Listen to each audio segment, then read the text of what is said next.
블록체인계의 지극히 개인적이고 편파적인 방송, 업계의 내밀한 속내를 시원하게 파헤쳐드리는 사심 토크죠. 코인 생존 토크 실무자 회의 시간입니다.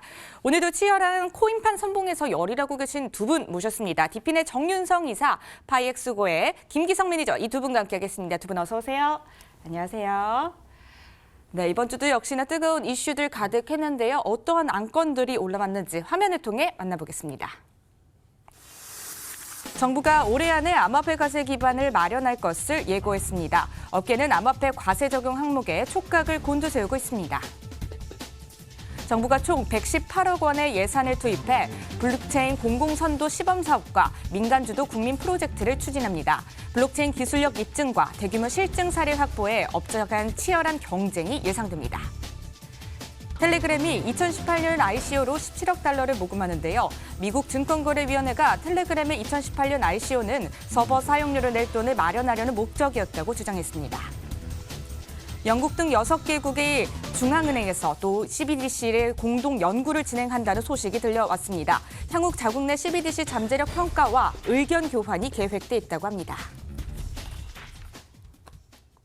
네, 이번 주도 역시나 흥미로운 안건들이 공개되는데요. 두 분께서는 어떤 이슈 눈여겨보고 계신지 궁금합니다. 한 분씩 질문을 드릴게요. 먼저 정윤성 이사님, 이 네 가지 이슈 중에서 어떤 이슈 주목해서 보셨을까요? 네, 아무래도 이제 세금 이슈가 가장 투자자분들이나 이제 업계에 계신 분들 다 굉장히 큰 이슈가 될 수 있기 때문에 여기에 대한 부분, 특히나 어떤 세율을 매길 것인지, 또 세율에 대한 계산법은 어떻게 될 것인지, 또 얼마 전에 있었던 빗썸에 부과했었던 그런 이슈가 앞으로 계속 나올 수 있다라는 어떤 긴장감이 있거든요. 또 업계, 특히나 거래소를 중심으로 해서 이것을 과연 어떻게 대응해야 될지에 대한 부분이 굉장히 초미의 관심사이기 때문에 여기에 대한 부분 얘기를 나눠봤으면 좋겠고요. 두 번째는 이제 정부에서 특히나 새해가 시작이 되면 정부의 어떤 예산이라든지 지원 과제, 각 사업별로 국가에서 어떤 사업에 이제 지원을 할 의향이 있는지에 대한 그림이 이제 나오는데요. 우선 정부 같은 경우는 이제 118억 규모의 블록체인 공공 민간 산업에 대해서 계속적으로 이제 개발을 이제 지원하겠다라는 부분이 계속적으로 나오고 있고요. 특히 치안 쪽은 이제 경찰청 같은 경우는 블록체인 기반의 디지털 증거 관리 플랫폼, 그러니까 증거를 이제 잘 보관을 해야 되는데 이것을 이제 블록체인 안에서 이제 안전하게 이제 보관을 할 수 있는 그런 부분에 대해서 개발을 하겠다라고 보고 있고요. 농업 같은 경우는 이제 아무래도 어떤 종자에 대한 유통 경로, 돼지고기나 소고기 이런 원산지에서부터 소비자에 이르는 여기에 대한 부분도 상당히 이제 블록체인 안에서 공정하고 투명하게 관리할 필요성이 있기 때문에 이 부분에 대해서도 이제 구축을 하겠다라고 좀 얘기가 나왔고요. 그다음에 식품 안전 같은 경우도 식품의약품 안전처 같은 경우도 지금 블록체인 기반의 식품 안전에 대한 데이터 구축을 하겠다라고 좀 하고 있고요. 또 지금 중국 같은 경우도 어떤 우한 쪽에서 폐렴 이런 부분도 상당히 좀 커지고 있는데 강원도 같은 경우는 의료 쪽에서 만성질환 통합 관리 플랫폼을 구축을 하겠다라는 부분도 있기 때문에 앞으로 정부 주도에서의 그런 어떤 우리들의 실생활과 관련된 블록체인 기술 개발 여기에 대한 부분도 같이 얘기를 해보면 좋을 것 같습니다. 네, 첫 번째 세금 관련한 이슈, 그리고 두 번째 정부의 발주 사업 관련된 이슈를 꼽아 주셨네요. 자, 그럼 김기성 매니저님께서는 어떤 이슈 눈여겨보셨을까요? 네, 저는 일단 저희 블록체인 인사이트에서 꾸준하게 다뤘었던 역시 세금 이야기, 약간 어떻게 하다 보니까 시리즈물로 가는 느낌이 없지 않아 있는 기분은 있는데 어쨌든 그 시리즈물의 가장 완성 결국은 이제 개별 과세잖아요. 이제 특히나 이제 개인 투자자들에 대한 세금 부분이 이제 거의 세금 관련된 내용의 거의 이제 마지막 엔딩이 될 텐데 그 내용에 대해서 이제 또 이제 홍남기 부총리가 이제 또 발표한 내용도 있고 하다 보니까 다뤄야 된다 생각을 하고 있고요. 더불어서 저는 사실은 그 다음에 가장 눈이 가는 부분은 역시 미국 SEC가 이야기한 텔레그램 ICO 서버 비용 충당 목적입니다. 네. 그러니까 SEC의 어떤 가이드라인, SEC의 어떤 규정에 따라서 사실은 대부분의 프로젝트들이 결국 그 규정을 따라가야 될 수밖에 없어요. 국내 프로젝트도 사실은 마찬가지고요. 그걸 생각을 해볼 때 SEC에서 도대체 이 이야기를 한 이유는 무엇일까? 사실은 이 이야기를 왜 했을까라는 생각을 하게 되거든요. 그냥 자신들이 텔레그램한테 얘기를 하고 굳이 이게 나와야 되는 이유는 무엇일까? 저는 미국 쪽에서 이제 페이스북에 이어서 텔레그램도 자신들의 어떤 컨트롤 하에 움직이게 하려고 하는 것이 아닐까라는 생각이 좀 들면서 이 두 가지 주제가 좀 재밌지 않을까 생각하고 있습니다. 네, 김기성 매니저님께서는 이렇게 두 가지 이슈 꼽아주셨습니다. 첫 번째와 또 세 번째 이슈 꼽아주셨는데요. 두 분께서도 오늘 공통적으로 한 이슈를 픽해 주셨습니다. 그래서 오늘의 주제를 선정해 공개하겠습니다. 네, 실무자회의 오늘의 주제입니다. 정부 암호화폐 과세 본격화, 향방은 이란 주제로 코인 생존 토크 실무자회의를 시작하겠습니다. 네, 암호화폐를 대하는 정부의 입장과 관련된 주제 저희 블록체인 인사이트 실무자 회의에서 참 많이 다루긴 했었는데요. 최근 다시 암호화폐 과세가 화두로 떠올랐습니다. 정부가 본격적으로 나서는 게 아닌가 하는 입장들이 제기가 되고 있는데요. 전반적인 내용들 먼저 정윤성 이사님께서 살펴주시죠.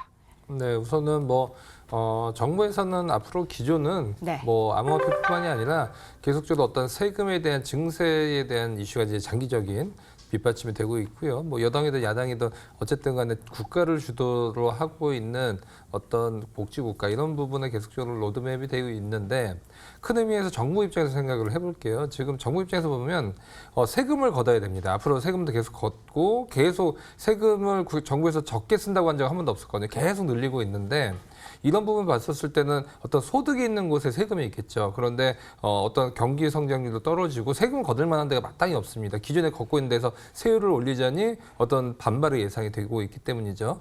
그렇기 때문에 이런 부분에서 봤었을 때 전 세계적인 추이를 보니까 미국 같은 경우도 어떤 양도소득세로 암호화폐에 대해서 가세를 하고 있고 일본 같은 경우도 기타 소득세로 보고 있고 프랑스 같은 경우는 지금 보면 암호화폐 간에서는 거래했었을 땐 비과세고 이거를 기축통화 프랑스 프랑이라든지 아니면 우리나라 같은 경우 원화로 거래를 했었을 때 그랬을 때는 이제 과세를 하는 그런 방법도 하고 있는데 정부 입장에서 봤었을 때는 어떤 버블이 있고 큰 성장성이 있었던 큰 산업이 최근에서는 이제 단연코 이제 블록체인이라든지 또는 이제 크립토 자산 쪽이라고 볼 수 있기 때문에 여기에 대해서 분명히 이제 세금을 거두려는 이슈가 있습니다.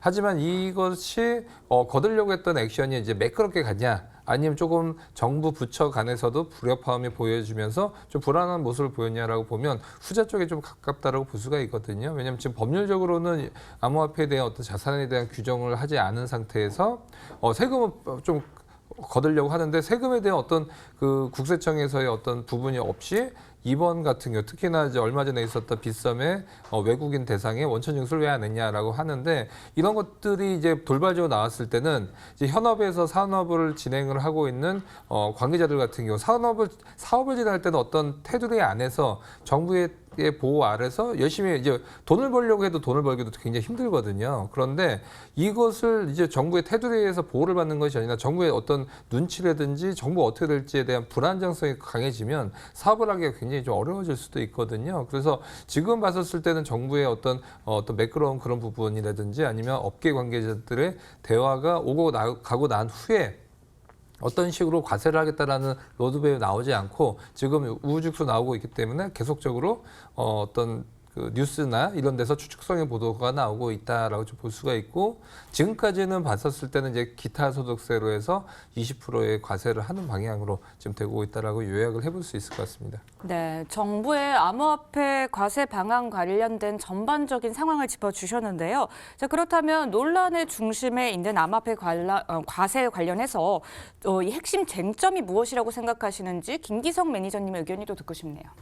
네, 기본적으로 사실은 이게 이제 암호화폐에 대한 그러니까 소득에 대한 과세 부분이에요. 그러니까 지금까지 국내에서 암호화폐 관련된 세금 이야기를 했을 때는 주로 이제 개인 투자자나 또는 소득에 관련된 세금이 아니었고 그 전까지는 주로 기관들이나 단체 쪽이었습니다. 예를 들어서 암호화폐 서비스를 제공하는 회사들, 암호화폐 특정 회사들이 있겠죠. 네. 그런 회사들에 대해서 어떻게 자산 취급을 할 것인가. 그때 무용 자산으로 취급을 해서 세금을 매기겠다 진행했었고요. 그리고서 이제 거래소들이 이제 운영을 앞으로 하려면 이제 서비스업으로 등록을 한 상태에서 이제 진행을 하고 거기에 어떻게 세금을 매겨질 것인가. 이번에 빗썸 당장 거의 한 800억 가까이 되는 세금을 또 이제 완납을 했잖아요. 네. 네, 그런 것들을 이제 그런 식으로 진행을 했는데 이제 들어선 게 이제 소득에 대한 과세잖아요.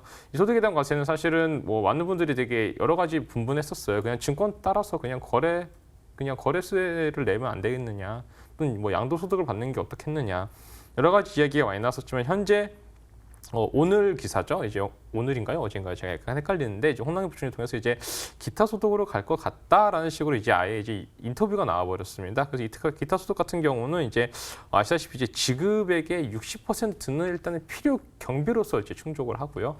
그 나머지 40%에 대해서 20%의 세금을 떼기 때문에 실질적으로는 약 8% 정도의 세금을 떼는 겁니다.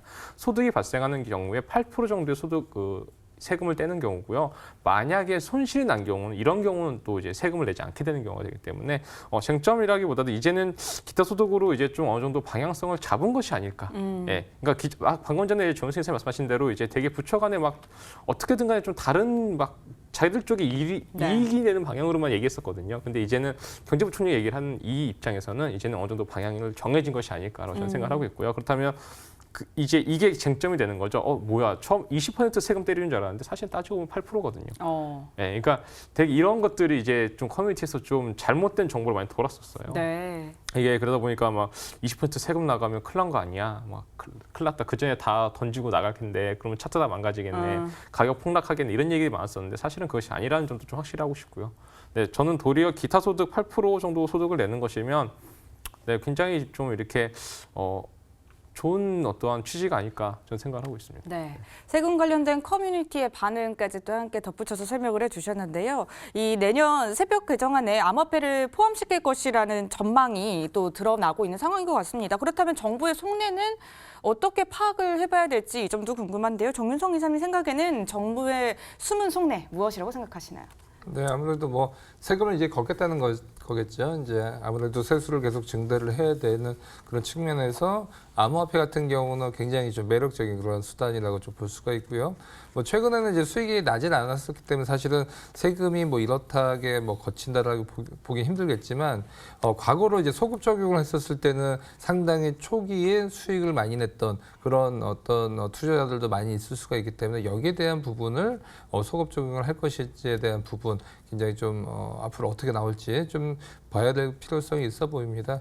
그러면서 앞으로는 이제 근데 그 정부도 이제 여러 가지 부처가 있었는데 아직 그 암호화폐에 대한 자산 규정이 되고 있지 않기 때문에 이것을 이제 어떤 양도 자산으로 봐야 될 것인지 또 기타 소득세면 사실은 저희 출연료가 사실은 기타 소득세거든요. 네. 그래서 그 어떤 일을 했거나 뭐 그러니까 일회성 소득이죠. 강연료 아니면 뭐 출판을 했었을 때 거기에 대한 인세 이런 부분이 이제 기타 소득세를 잡히는데 이런 어떤 그런 규정으로 할 것인지 사실은 봤었을 때는 자산에 대한 규정으로 했었을 때는 이제 양도소득세가 맞을 수가 있고요. 그렇게 그 법률적으로 그 자산이라고 지금 정의를 내리기 힘들 경우에는 기타 소득세를 봐야 될 것인데 이런 정부의 어떤 부처 간의 어떤 정의를 어떻게 내릴 것인지에 대한 부분도 좀 봐야 될 것 같습니다. 네. 자, 많은 시청자분들은 그렇다면 시장에는 어떤 영향을 끼치게 될 것인가 이 부분도 지금 궁금하실 것 같다는 생각이 드는데요. 자, 그럼 암호화폐 과세가 시장에는 어떤 영향을 끼칠 것으로 보시나요, 김기성 민조님? 사실은 이제 과세라는 표현을 쓰다 보니까 내 세금이 계속 나가는구나 이런 생각을 많이 하시게 되거든요. 네, 세금을 걷어들이는 곳은 어떤 게 열리면 세금이 들어오는 길도 열리게 되는 케이스가 됩니다. 그러니까 예를 들어서 이런 케이스가 되겠죠. 국민연금이 여러 투자처에 투자를 하고 있잖아요. 국민연금 다 세금으로 이루어진 거잖아요. 네. 그 국민연금의 자본이 이쪽으로 들어올 수 있는 길이 열리는 길이에요. 따지고 보면은 시장에서의 반응은 저는 초기에는 사람들의 약간의 혼란과 또는 세금을 내기 싫어하는 회피 수단으로서 어느 정도의 뭐 자산 정리가 있을 수 있다고 생각은 하긴 하지만 궁극적으로 시장에 대해서 결국은 파이가 커질 수 있는 통로를 마련한다 생각을 합니다. 지난주에 제가 방송을 하면서 약간 ETF 얘기를 잠깐 이렇게 흘리고 지나갔었는데요. ETF가 열렸을 때 결국에는 이제 미국의 국민연금 이런 세금들이 들어오는 길이 열린다 말씀드렸었잖아요. 네.